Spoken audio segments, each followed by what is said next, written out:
नमस्कार, मैं विवेकानंद सिंह।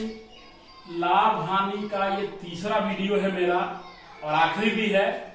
इस पूरे वीडियो को अंत तक जरूर देखिएगा। अंत में मैं कुछ सवाल भी दूंगा जिसको आप लोग को सॉल्व करके उसका आंसर कमेंट करना है मुझे। चलिए उसमें हम आगे बढ़ते हैं। आज का टॉपिक है लाभ हानि के अंतर्गत अनुपात पर आधारित प्रश्न। यदि क्रय मूल्य और विक्रय मूल्य का अनुपात दिया हुआ है x अनुपात y, तो प्रतिशत लाभ या प्रतिशत हानि कितनी होगी। उसके लिए फॉर्मूला है कि y माइनस एक्स, मतलब विक्रय मूल्य का जो अनुपात है उसमें माइनस करेंगे क्रय मूल्य का अनुपात गुना 100 बटे क्रय मूल्य का जो अनुपात है वो प्रतिशत इतना होगा। अब वही सिद्धांत है कि अगर आंसर निगेटिव आया तो हमारा हानि होगा, आंसर पॉजिटिव आया तो लाभ होगा। अब उस तरह का प्रश्न देखिए। प्रश्न संख्या 1, किसी वस्तु के क्रय मूल्य और विक्रय मूल्य का अनुपात 4:5 है तो प्रतिशत लाभ या हानि बताइए। प्रतिशत लाभ या हानि बराबर क्या आपने बताया था, इसमें क्या अनुपात हो गया 4:5। तो करेंगे 5 विक्रय मूल्य वाले को पहले लिखते हैं -4 गुना 100 बटे x लेना है, क्रय मूल्य का अनुपात लेना इतना प्रतिशत 1 गुना 100 बटे 4 हो गया, 4 से कट गया 25 बार में बराबर 25%। यहां प्लस है तो ये क्या होगा लाभ।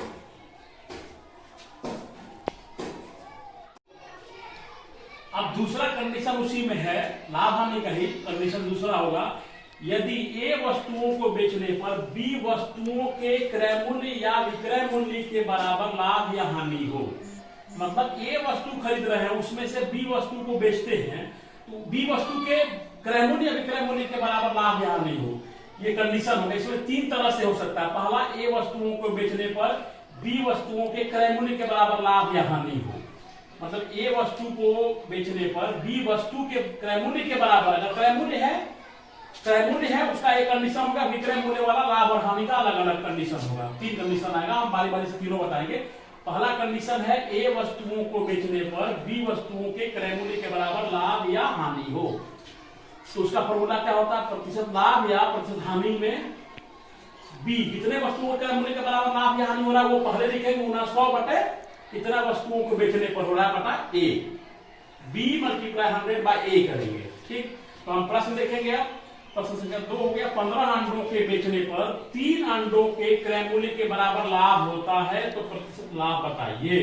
यहाँ कंडीशन में लाभ या हानि दोनों है। प्रश्न में यदि लाभ है तो हमारा लाभ निकलेगा, प्रश्न में यदि हानि होगा तो हमारा हानि निकलेगा। यहाँ लाभ निकला हुआ है तो प्रतिशत लाभ बराबर क्या होगा बी, मतलब कि 3 अंडों के बराबर हमको फायदा हो रहा है। 3 गुना 100 कितने अंडों को बेचने पर 15, यही प्रतिशत हो गया हमारा। इसको सॉल्व कर देंगे हम 5, ये हो गया 20 बार में कट गया बराबर 20%। लाभ तो निकला ही है। 15 अंडों को बेचने पर यदि 3 अंडों के क्रय मूल्य के बराबर लाभ होता है तो हमारा कितना प्रतिशत लाभ होगा, 20% लाभ होगा। अब ये दूसरा कंडीशन हो गया हमारा, ए वस्तुओं को बेचने पर बी वस्तुओं के विक्रय मूल्य के बराबर लाभ हो। पिछले में क्या था, बी वस्तुओं के क्रय मूल्य के बराबर लाभ या हानि हो। हमारा यहाँ क्या होगा, विक्रय मूल्य के बराबर यदि लाभ होता है तो फॉर्मूला क्या होगा, प्रतिशत लाभ बराबर बी गुना 100 बटे दोनों का डिफरेंस ए माइनस बी कर देंगे। प्रश्न देखिए, रामू 33 से बेचकर 11 सेबों के विक्रय मूल्य के बराबर लाभ प्राप्त करता है तो प्रतिशत लाभ बताइए। 33 सेब बेचता है 11 सेब के विक्रय मूल्य के बराबर। पिछला प्रश्न क्रय मूल्य वाला था, इस प्रश्न में है 33 सेब बेचकर 11 सेबों के विक्रय मूल्य के बराबर लाभ प्राप्त करता है तो प्रतिशत लाभ बताइए क्या होगा। प्रतिशत लाभ बराबर क्या है हमारा, कितना विक्रय मूल्य कितने के बराबर है 11 गुना 100 बटे दोनों का अंतर हो जाएगा 33 माइनस 11, ये परसेंट हो गया 11 मल्टीप्लाई 100 बाई 22, 11 कट गया 2 बार में, 2 से ये 50 बार में बराबर 50% लाभ तो है ही पहले से, प्लस में ही आया है। अब अगला कंडीशन हम देखेंगे कि विक्रय मूल्य के बराबर हानि हो, हानि का थोड़ा अंतर है। तीसरा कंडीशन हमारा है ए वस्तुओं को बेचने पर बी वस्तुओं के विक्रय मूल्य के बराबर हानि हो। तीसरा में लाभ था।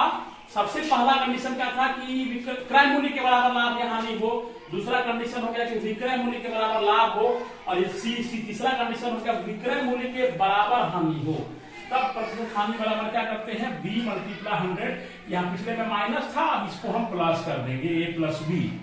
देखिए सवाल वही है, बस मैंने हानि कर दिया इसमें। रामू 33 सेब बेचकर 11 सेबों के विक्रय मूल्य के बराबर हानि उठाता है, तो प्रतिशत लाभ प्रतिशत हानि बताइए।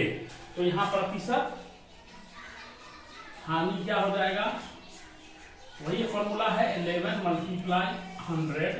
ऊपर तो वही रहेगा, नीचे बस बदल जाएगा। यहाँ 33 सेब था, 33 प्लस 11, 11 गुना 100 बटे 44 हो गया। 11 4 बार में कटा, 4 से ये 25 बार, इतना प्रतिशत होता है बराबर 25%। हानि तो पहले से ही है, क्वेश्चन में हानि रहेगा।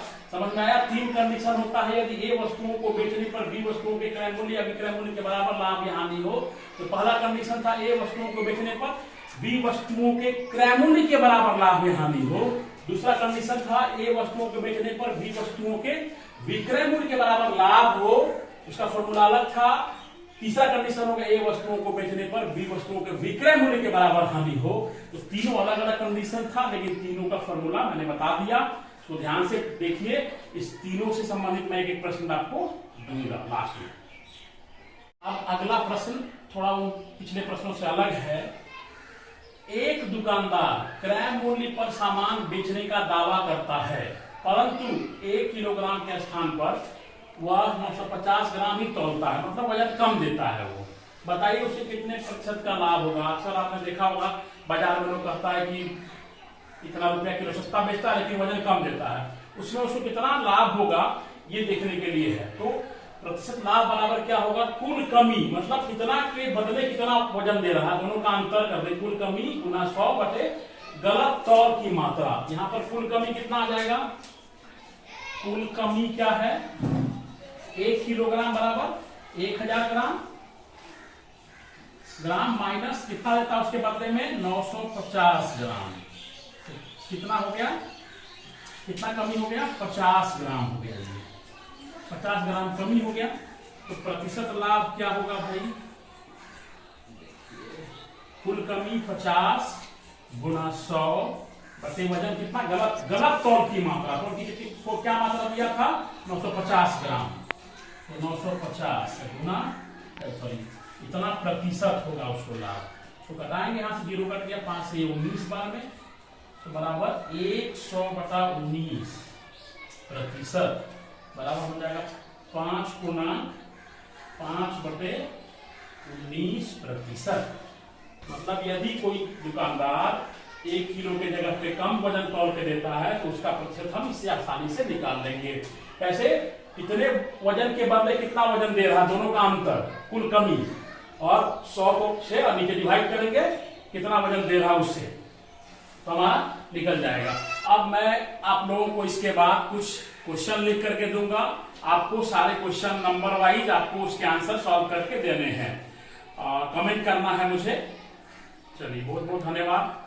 ये 5 प्रश्न मैंने आप लोगों को दिया है, इन 5 प्रश्न को सॉल्व करिए और देखते हैं आपने कितना सीखा है। और क्वेश्चन नंबर 1 2 3 4 5 करके आंसर कमेंट कीजिए, तब तो आखिर मुझे भी पता चले कि आपने सीखा कितना है।